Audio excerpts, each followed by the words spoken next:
PESR institute and college, Prasanna plan, 8 Sundarwadi Chhatrapati Sambhajinagar. भविष्याचे no tension. घ्या आजच admission. PESR institute and college. अकोल्याच्या अकोट नगर परिषद निवडणुकीत नगरसेवक पदासाठी निवडणूक लढवित असलेल्या महिला उमेदवाराचा अपघातात दुर्दैवी मृत्यू झालाय. त्या अजित पवार राष्ट्रवादी काँग्रेस पक्षाच्या नगरसेवक पदाच्या महिला उमेदवार होत्या. असलम परवीन शेख सलीम असं अपघातातील मरण पावलेल्या महिला उमेदवाराचं नाव आहे. अकोट नगरपालिकेतील प्रभाग क्रमांक 4च्या राष्ट्रवादीच्या नगरसेवक पदाच्या त्या अधिकृत उमेदवार होत्या. शनिवारी त्यांचा अमरावतीतील परतवाडा येथे अपघातात मृत्यू झाला. अलमास परवीन ह्या पती आणि मुलासोबत माहेरी जात असताना एका ट्रकनं त्यांच्या दुचाकीला जोरदार धडक दिली आणि यात त्यांना गंभीर दुखापत होऊन त्यांचा दुर्दैवी अंत झाला. आताच आमच्या कानावर ही गोष्ट आली आणि आताच मला माहीत पडला. मी प्रचार रॅलीमध्ये होतो.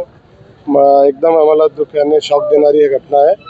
आणि ते त्यांचे माहेरीला जात असताना मोटरसायकलवर आमचे पक्षाचे शेख अलमास शेख सलीम प्रभाग क्रमांक 4चे उमेदवार त्यांच्या दुर्दैवी मृत्यू झालेला आहे.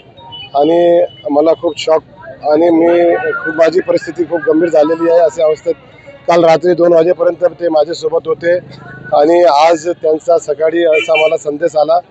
तर आम्ही सर्व आजचे जे कार्यक्रम होते आता आम्ही सभा वगैरे सर्व पोस्टपोन करत आहे. आम्हाला खूप शोक आहे आणि आम्ही आजचा दिवस प्रचारामध्ये आम्ही हे करून राहिलो, कमी करून राहिलो. अपघाताची माहिती मिळताच अजित पवारांच्या राष्ट्रवादी पक्षात शोकाकुल वातावरण आहे.